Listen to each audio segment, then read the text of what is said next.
Hidup yang tidak pernah dipertaruhkan tidak akan bisa dimenangkan.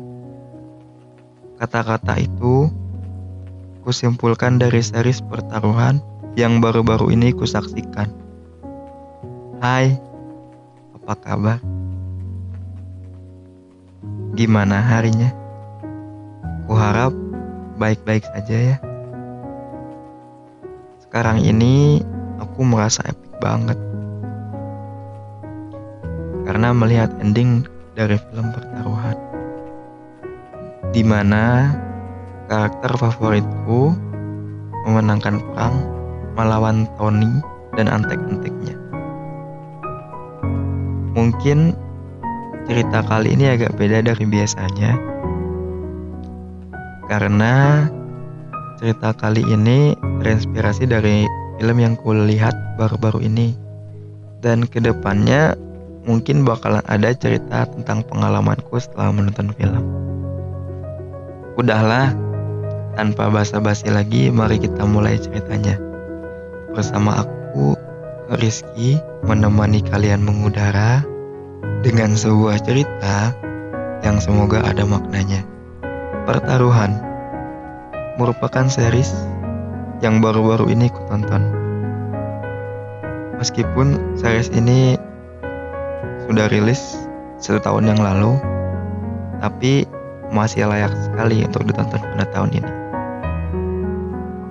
Karena alur dari ceritanya sangat seru dan masih relevan untuk anak muda seperti kita.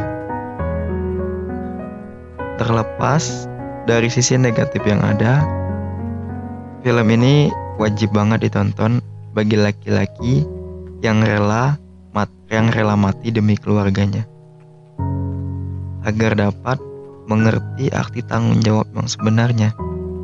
Karena karakter Elzan yang diperankan oleh Jeffrey Nicole merupakan definisi karakter yang sempurna bagiku. Setelah menonton film ini, aku langsung ngefans banget sama dia, karena perannya yang membawakan karakter Elzan yang sangat luar biasa dan wajib ditiru bagi setiap laki-laki yang ada. Di samping dari sisi egois yang dia punya ya. Bagiku, Elzan itu karakter yang sangat sempurna.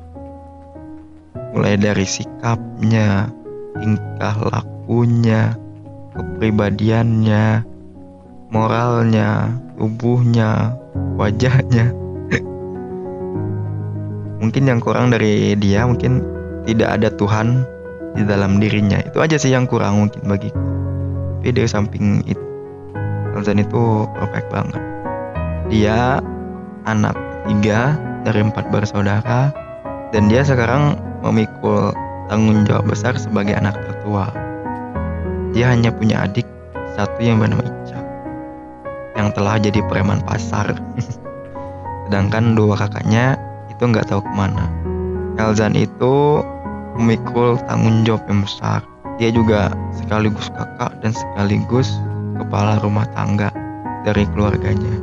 Konflik yang terjadi di series Pertaruhan itu sangat seru karena berhubungan dengan tanggung jawab seorang kakak dan nyawa adiknya. Alur ceritanya itu maju mundur, jadi kalau maju itu pada saat ini, sedangkan mundur itu pada saat Elzan di penjara.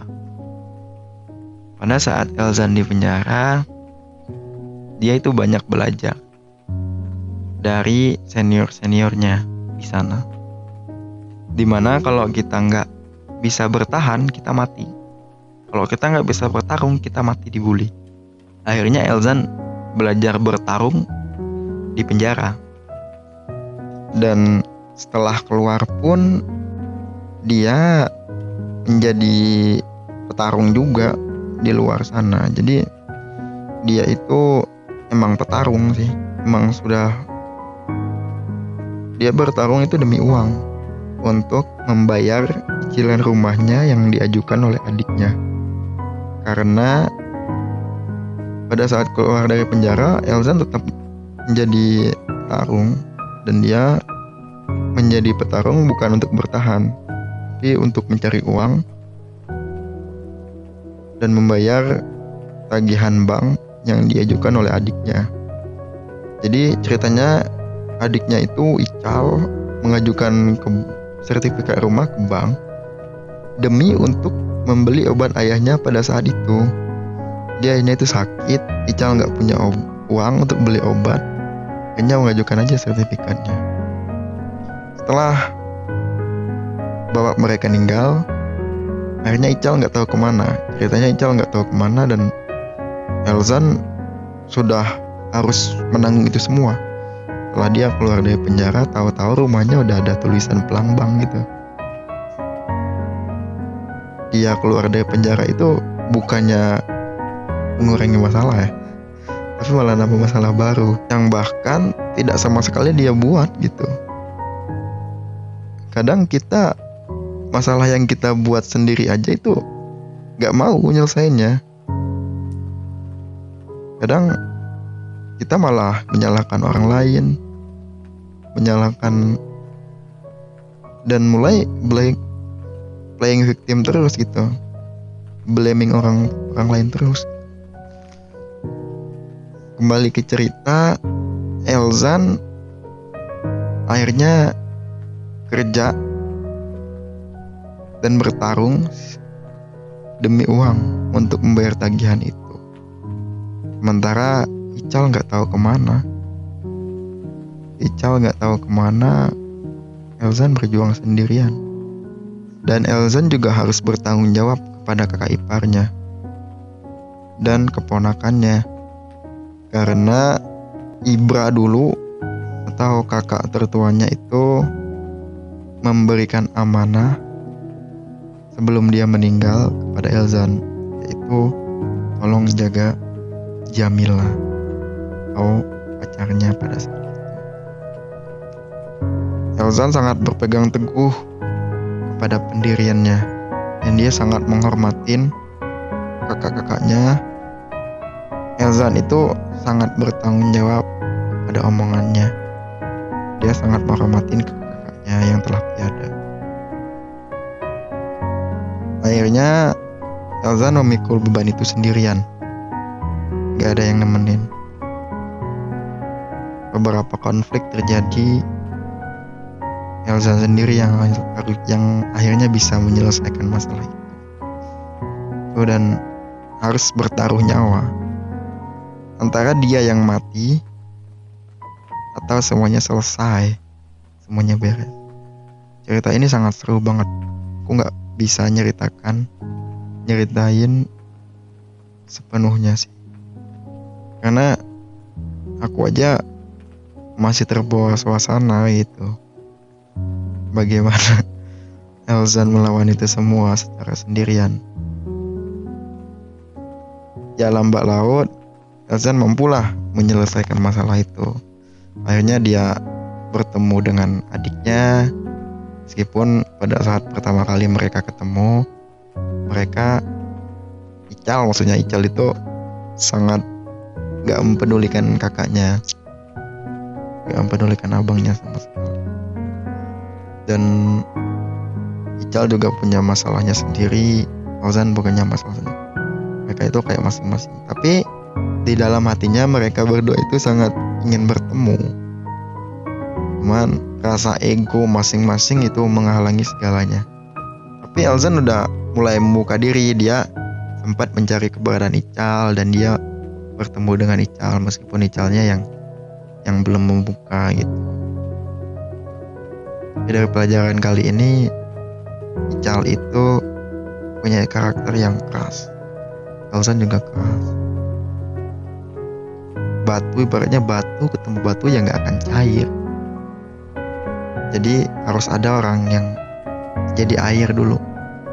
Lambat laut, kalau batu ketemu air itu pasti pelan-pelan bisa cair juga. Tenang aja. Kembali ke cerita, akhirnya Elzan berdamai dengan Ical, meskipun Ical belum mau kembali ke rumah. Nah, puncak dari konfliknya itu terjadi ketika bosnya Elzan itu, Bertie itu punya hutang ke Tony karena masalah samsak gitu. Dan Tony ini karakter yang antagonis villain terbesarnya pertaruhan. Karakter yang punya uang, punya segalanya, dan tukang minjemin uang gitu, tanpa memikirkan orangnya itu punya uang atau enggak untuk membayar. Lama kelamaan Bertie mati, meninggal, dibunuh sama Tony karena nggak mampu bayar hutang. Akhirnya Elzan balas dendam setelah apa yang dilakukan kepada Bertie dan kepadanya. Elzan itu juga kerja sama Tony dan Tony itu gila banget.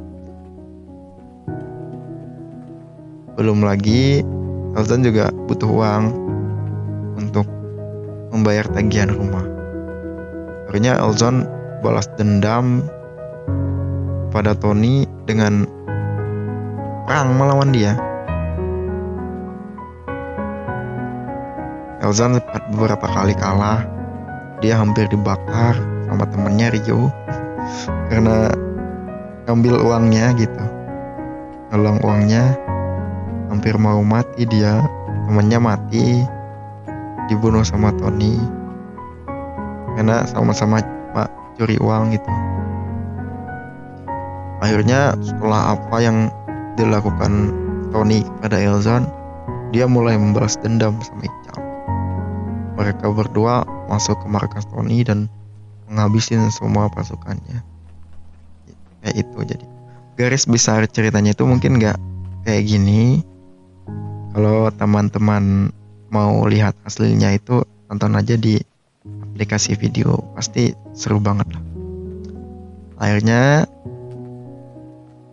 Elzan itu berhasil mengalahkan Tony dengan susah payah, dibantu sama preman-preman pasar, dan dia berhasil menyelesaikan semuanya. Mungkin hanya ini yang bisa aku sampaikan karena aku juga masih larut dalam suasana ini, jadi masih bingung ceritanya. Kesimpulan yang dapat ku ambil dari series pertaruhan ini simple, yaitu jika waktunya tiba, maka relakanlah. Jika ingin menyelesaikan masalah, maka berjuanglah. Dan jika ingin lari dari kenyataan, maka tinggalkanlah. Tapi kita semua tahu bahwa masalah tidak akan pernah bisa diselesaikan dengan lari dan menghindar. Terima kasih.